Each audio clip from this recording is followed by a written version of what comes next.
Everyone, welcome to another exciting edition of Words, Images, and Worlds. On this episode, I am delighted to be talking with comics creator Evan Pozios. Evan, thank you for jumping in and joining.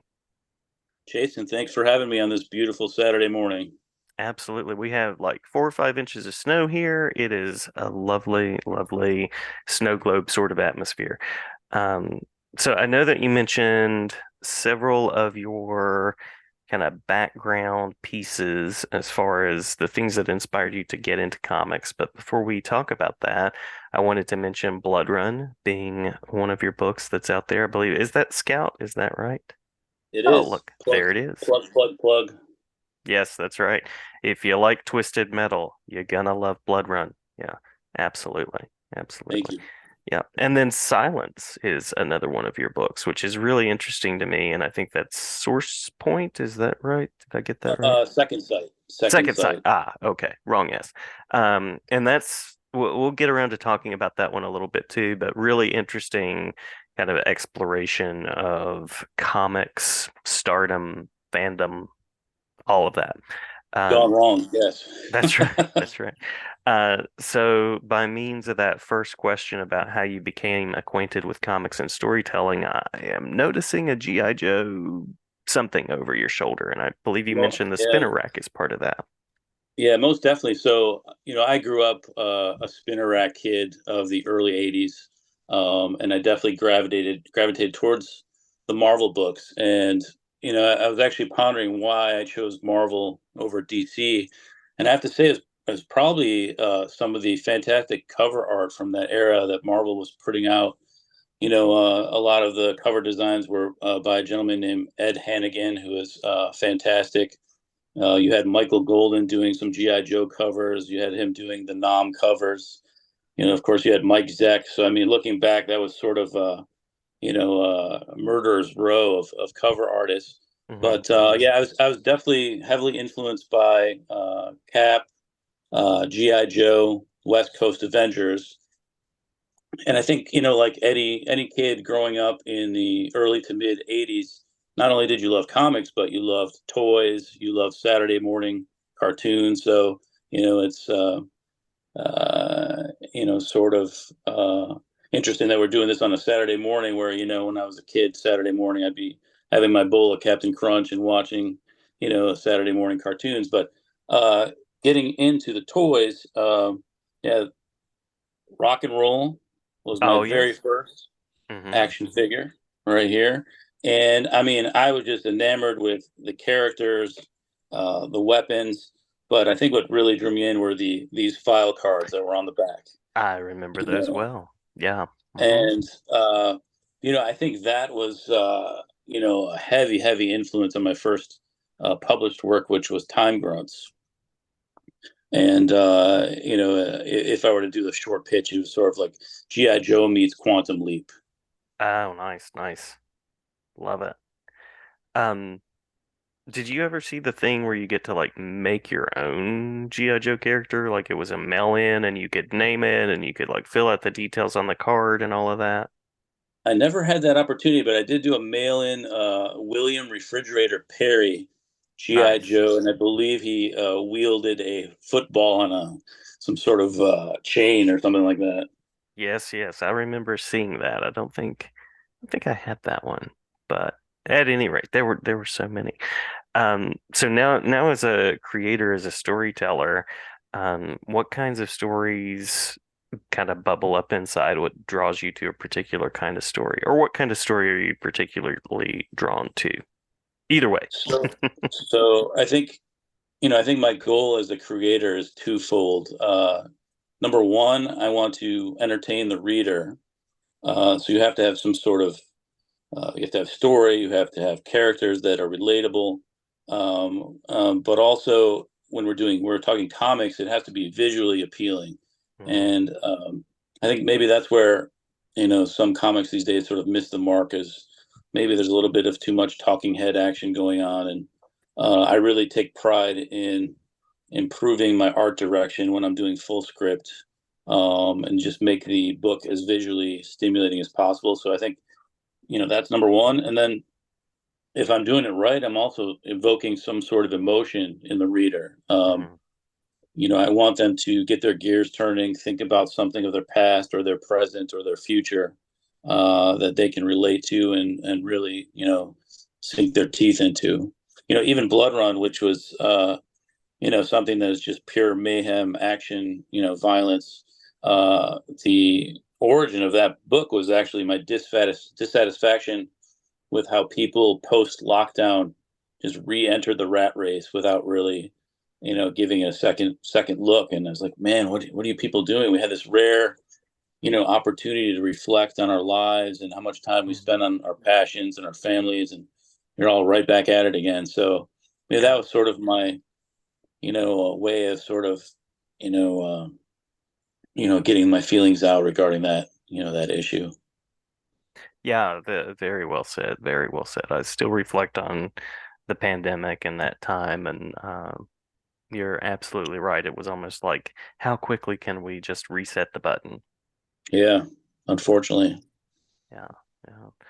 Um, so along the way, I'm going to mention the artist on Blood Run, Stefano. Help me with his name. Carticelli. Yeah, Carticelli. Carticelli.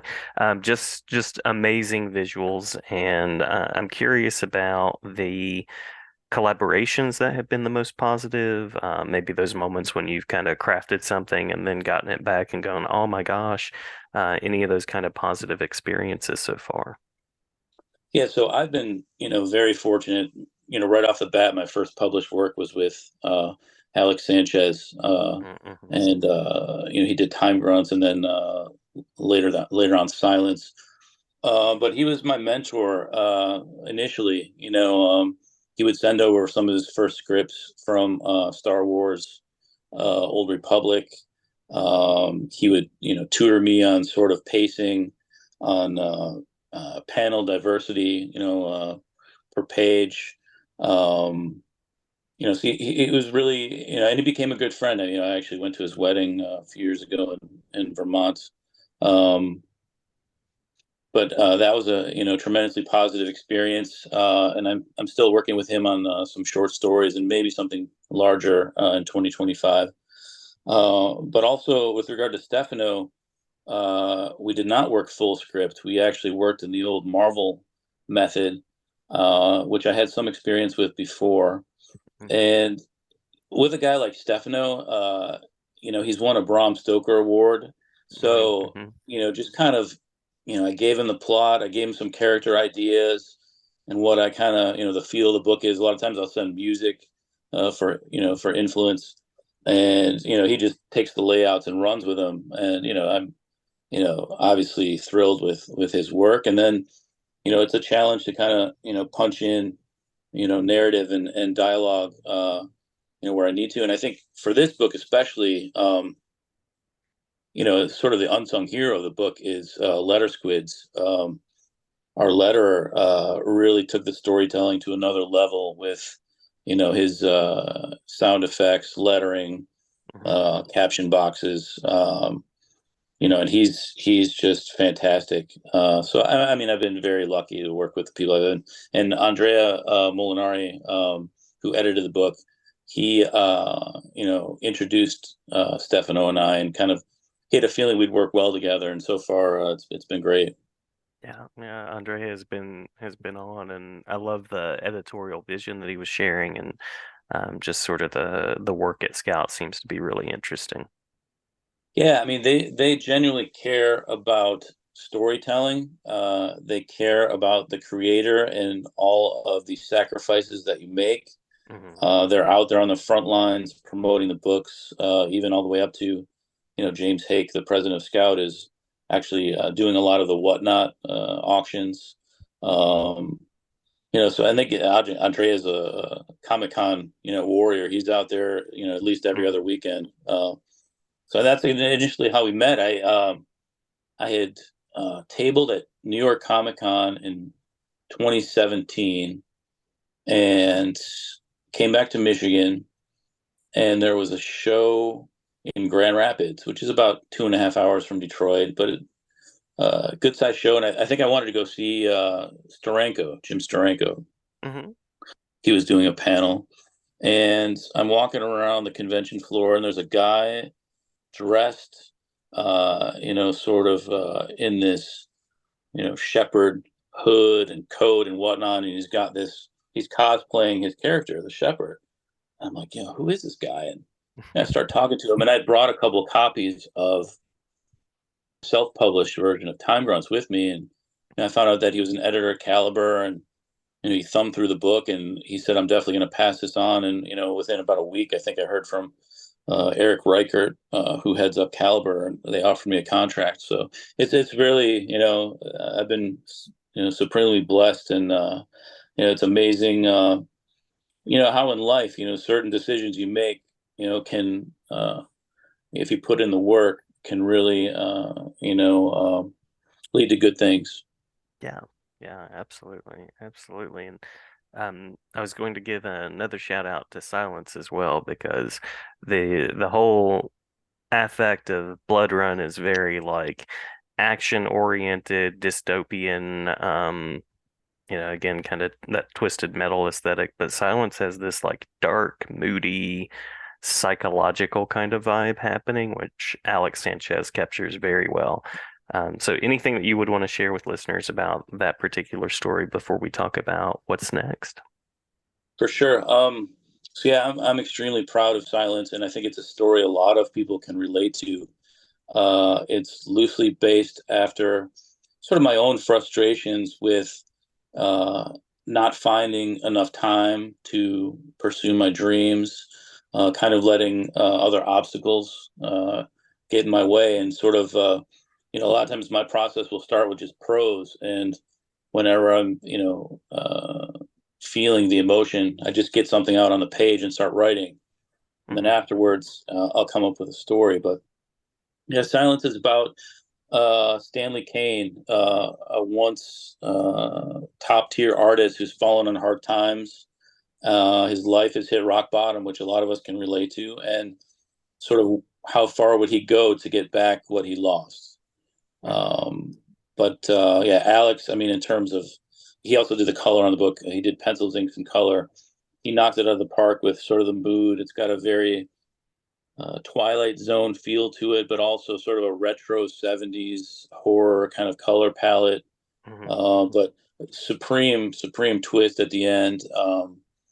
And that actually just came out of contract with Second Sight not too long ago. So we'll be pitching it very soon to another publisher and maybe making a few edits.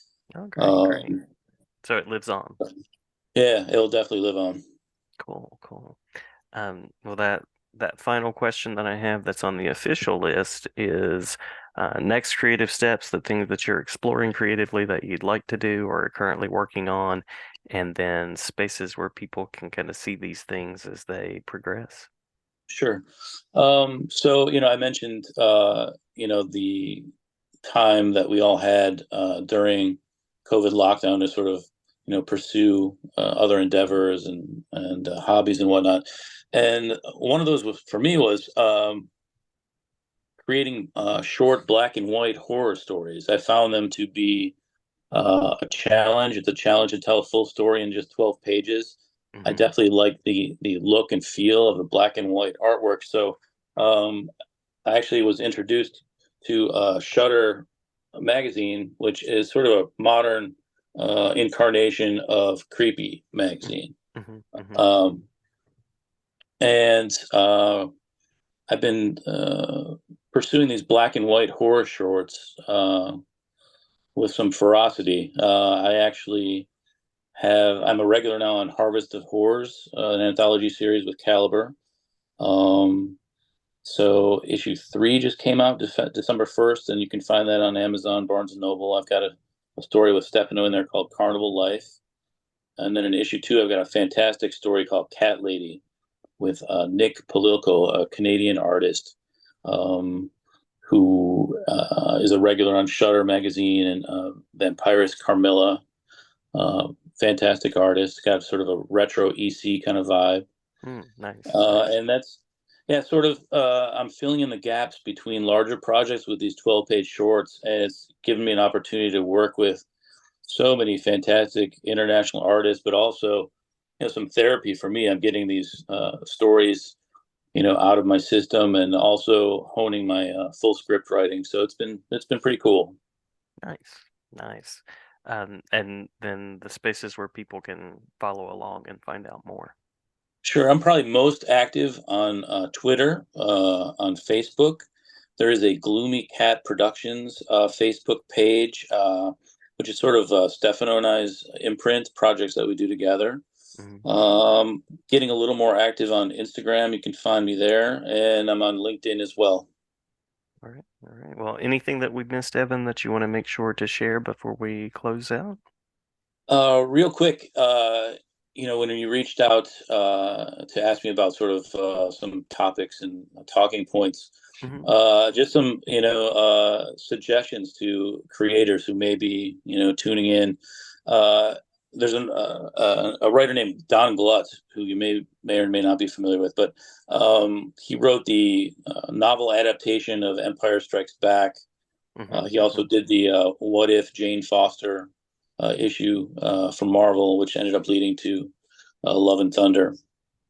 But fantastic guy, and he does some great interviews. But he once spoke about tips for creators, and if you want to live and work in the creative space, he said number one, if you can't deduct it, don't spend it. So watch your money.